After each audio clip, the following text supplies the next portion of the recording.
Hi. So I decided to do today's chapters outside today because it is just too nice to be inside. So today I will be reading chapter 7, chapter 8, and maybe chapter 9 in this video. We will see how long they are. So chapter 7 is Our Town. The public bus after school is crowded, and someone's been eating too much garlic. My grandfather has been complaining the whole way home. He's not a fan of middle school. He says it's boring and a waste of time, especially gym. But it's the textbooks that really have him riled up. He waves his science book at me. Can you believe it? Not a word, not a footnote, totally glossed over. What? I ask. Me. I should be in this book. The bus stops and the kids shuffle off. My grandfather stares at the textbook. How can they not mention Cigarski? Probably because Cigarski is a quack, a voice behind us says. We turn around. It's the goth kid. He only takes the bus once in a while. He usually gets a ride from an older kid in a beat up car. A quack? A quack? My grandfather sputters. Who are you? The kid introduces himself. Raj, he looks at me, a long tuft of black hair flopping over his forehead. I'm Ellie Cruz, and this is I start to say, but I stop myself. My cousin Melvin. My grandfather stares at Raj. What do you have against Cigarski anyway? My science teacher says it's quacks, like Cigarski, that give real scientists a bad name. Bad name? Cigarski's a respected scientist, my grandfather protests. Raj shrugs. Well, my teacher says he's just another in a line of charlatans looking for the fountain of youth. The bus breaks to a squeal. This is our stop, I tell my grandfather, pulling him after me. I look at Raj. Nice to meet you. He nods. See you around. My grandfather glazes at him as he passes. Not if I have any say in the matter. I cast my leads, my mother announces when she walks into the kitchen. Let's order takeout to celebrate. She goes to the drawer where we keep menus and starts riffling through them. How about Thai? She suggests. Or there's new Korean barbecue place. I've been dying to check it out. I don't need any of that stuff, my grandfather says.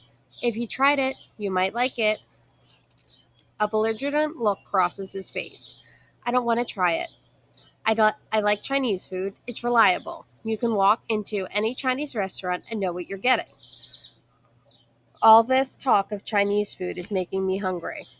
I'll take a wonton soup, I say. My mother sighs. Fine, she says, and a little of the excitement is gone in her voice. When my mother returns from picking up the food, we settle in on stools on the counter. My grandfather digs around in his carton suspiciously. This doesn't look like mugu gapan I usually get. This looks spicy. You know I don't like spicy food, Melissa. It's regular, Dad, my mom says.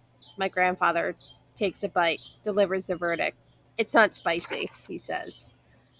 Good, my mother replies. I was really worried. He says. Did you ask for extra soy sauce? Yes, Dad, it's in the bag, she says, rolling her eyes at me.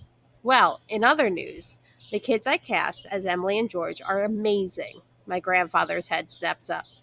You're doing Our Town? That show is a snooze. He's right. I've seen it before. And not much happens.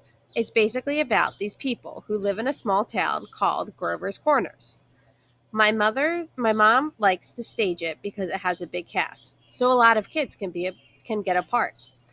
My mom starts lecturing him that he's one of her students. Excuse me, but Our Town is quite possibly the best play ever written about the totality of the human experience. Too bad it's so boring, my grandfather snarks. You have no idea what you're talking about. It's an amazing play. A hallmark of American playwriting. You just don't have any flair for drama. My grandfather yawns wildly. The phone rings and I leap up to answer it. Bonjour, my dad says in a hearty voice. I take the phone into the hall. Hey, Dad, how's it going? tired of chasing Jean every night, but I'm not going to complain. He's part of the Javert in a touring production of Les Miserables. He's been on the road since August. The play is a big break for him, but it doesn't feel the same without him around. My dad's the one who stayed home with me when I was little so that my mom could get her teaching degree. He says trying to keep a toddler entertained was the best acting experience he's ever had. Where are you? I ask. Iowa City. Do they have a pool in the hotel? Yes, indoor. The toilet's been getting clogged up again, I tell him. My father groans. I'll take a look at it when I swing back through. Even though he doesn't live here, he always takes care of the house things for my mom. I miss you, I say. I miss you too, he says. My grandfather says something loudly, and my mother shouts back. Their voices carry into the hall. Sounds like there's company, my dad says. Grandpa's over for dinner. Don't tell me. You're having Chinese, he says in a dry voice. How did you know? My father snorts over the phone. The old man never changes. I look back at my grandfather in the kitchen. He's slumped in a chair, his long hair brushing over his shoulders, his shirt hanging on his skinny body. I don't know about that, I say. That is the end of chapter 7. I'm going to see if I can move this a little bit. That's a little bit better. Just feel like my face is in the shade, but you can still hear the book, hopefully. Alrighty, chapter 8, The Possible. Guess it's still in the shade. Put this, well, you get the idea. Alright, chapter 8, The Possible. I have science first period. My teacher's name is Mr. Ham, and all the kids make fun of him behind his back by doing winking sounds. I kind of like him. He's funny and wears silly ties that have lobsters and cupcakes. I barely made it to class in time this morning because we were running late. My grandfather wouldn't leave until he finished printing out something from the internet. I didn't even have time to go to my locker and get my science textbook. Naturally, the first thing Mr. Ham says is, "Please open your textbooks to page 30. I groan. "You can share with me," Momo whispers and slides her book between us. "Thanks," I whisper back. At lunch, it's Sloppy Joe Day. No one's exactly sure what's in Sloppy Joes, but everyone agrees that they're gross. After I get through the lunch line, I'm looking for Brianna when I hear someone shouting my name. "Ellie, over here!" My grandfather is sitting at a table and waving wildly at me. "I saved you a seat." He's wearing another interesting outfit today. White button-up shirt with light blue tie, polyester khakis, and of course, black dress socks. The quirkiest part of his outfit is the ponytail holder. It's one of mine, a bright pink one, and it kind of works on him. He taps a pile of papers in front of him. I'm going to show that Raj character. That's what he's been calling him, that Raj character. Is that what you were printing out this morning? I ask. What are they anyway? My articles. Articles? I told you, I've published quite a lot. I'm very well known. I have a virtual fan club in Finland, he says. You're famous? His shoulders dip a little. It only has 231 members, he admits. But even so, they're going to go nuts when I finally announce my success with Team Elvinus. I'm going to be the next Jonas Salk. It's like he's talking about a relative who I'm supposed to know, but I've never met. Who's Jonas Salk? I ask. My grandfather shakes his head. Are you learning anything at this place? He looks past me. If this country spent half as much time on science education as cheering some idiot with a ball, you'd know who Jonas Salk is. I turn to see what he's looking at and feel a stab of pain. At the end of the lunch court, a bunch of girls are throwing a volleyball around. Brianna's with them. She spikes the ball and the girls collapse on the ground in laughter. I force myself to look away. Talk about Salk, I say. Jonas Salk developed the vaccine for polio. I'm almost afraid to ask, but I do anyway. What's polio? Polio is a terrible disease. It left children crippled, killed them. Salk and his group of scientists pioneered a vaccine to prevent it. He even tested it on himself. Himself? That seems nuts to me, like Dr. Jekyll and Mr. Hyde. Was he a mad scientist or something? My grandfather sits up straighter, stares at me hard. All scientists are a little bit mad, Ellie. For a moment, I think he's kidding, but then I realize he's serious. Average people just give up at the obstacles we face every day. Scientists fail again and again and again, sometimes for our whole lives. But we don't give up because we want to solve the puzzle. I like puzzles, I say. Yes. But have you ever tried to put a puzzle together and given up because it was too hard? I nod. Scientists never give up. They keep trying because they believe in the possible. The possible? That's it. Possible to create a cure for polio, that it's possible to sequence the human genome, that it's possible to find a way to reverse aging, that science can change the world. And I get it. A palm tree sways in the breeze. It fronds brown and shedding. Something shifts inside me, like a puzzle piece snapping into place. I look at my grandfather. I think I know where Raj hangs out after school. All right, chapter 9. Let's read one more. Hopefully you're enjoying this. Hopefully you've made it this far. Chapter 9 is called Fruit. Raj is waiting at the curb. His eyes are fixed on the car driving up and down the street. My grandfather stomps over to him, digging in his backpack. It's my old one from elementary school. It has kittens on it. I thought it was a little uncool for him, but he told me it was perfectly good backpack and he didn't care what people might think. You, my grandfather shouts. Raj turns, watches him. His eyes flicker to me briefly before returning to my grandfather. My grandfather pulls out the papers and shoves them into Raj's hands. Read 'em and weep, he says. Raj scans them, then looks up. Most of these were published over 30 years ago. My grandfather is stunned into a momentary silence, then says, Einstein published a long time ago, too. Are you going to poo-poo him? You're being a little ridiculous, Raj says. A compact car pulls up to the curb, a teenager behind the wheel. He has the same dark eyes as Raj, but looks a few years older. Raj folds his tall frame in the front seat. Ridiculous, huh? My grandfather sputters. What do you know anyway? You're just a kid. Raj leans out the window, gives my grandfather a slow look. I don't know. You're a kid too. He pauses. What do you know? When we get home, my grandfather heads straight for the kitchen. I'm starving, he says. I'll heat up some burritos, I say. There's probably not a more perfect combination than rice, refried beans, and cheese. He makes himself a cup of hot tea with his burrito. He pours the steaming water into the mug with precision, adds 2 perfect spoonfuls of sugars, and methodically stirs the sugar like he's making a formula. It makes me think of the mad scientist conversation.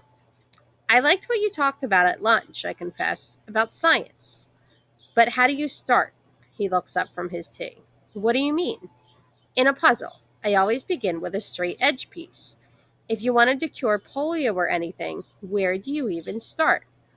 With your eyes, of course, he says. Eyes?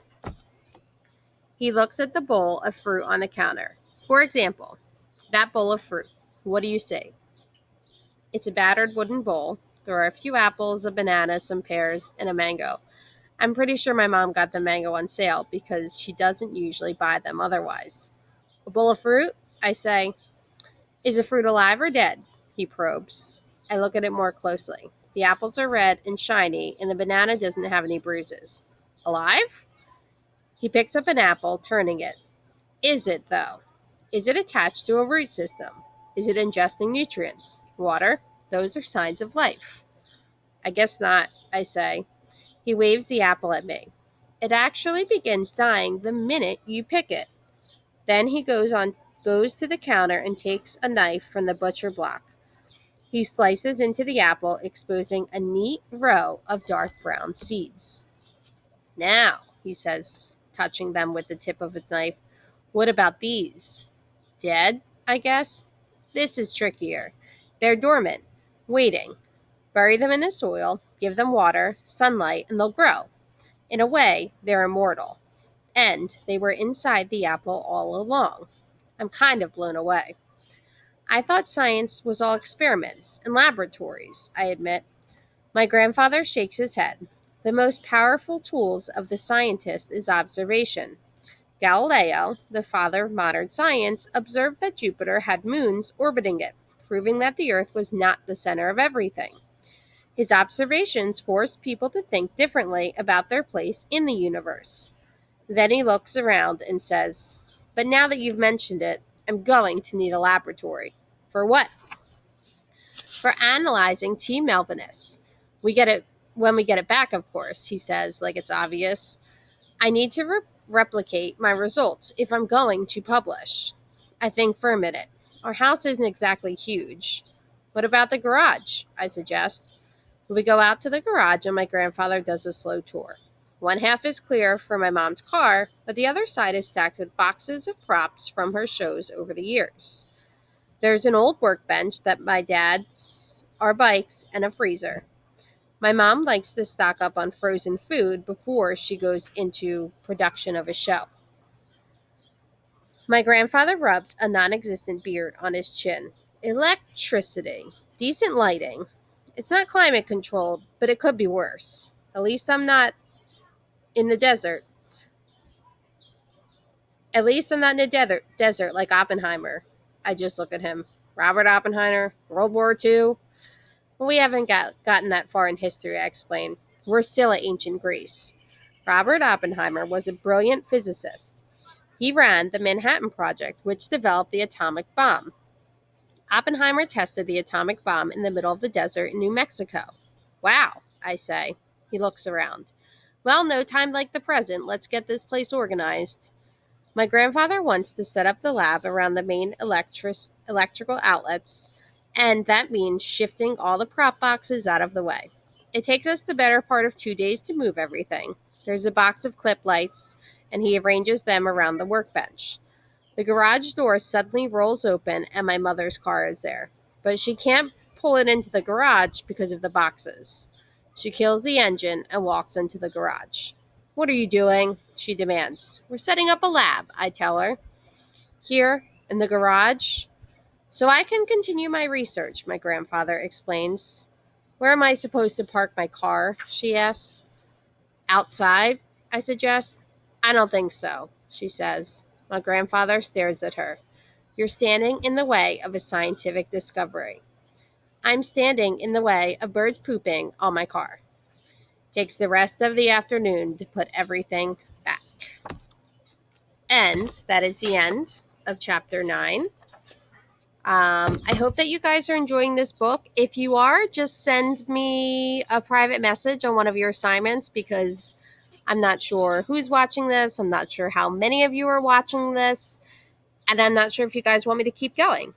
So once you finish this video, if you could just send me a message, write it on our announcement page, just let me know if you're watching and if you're in.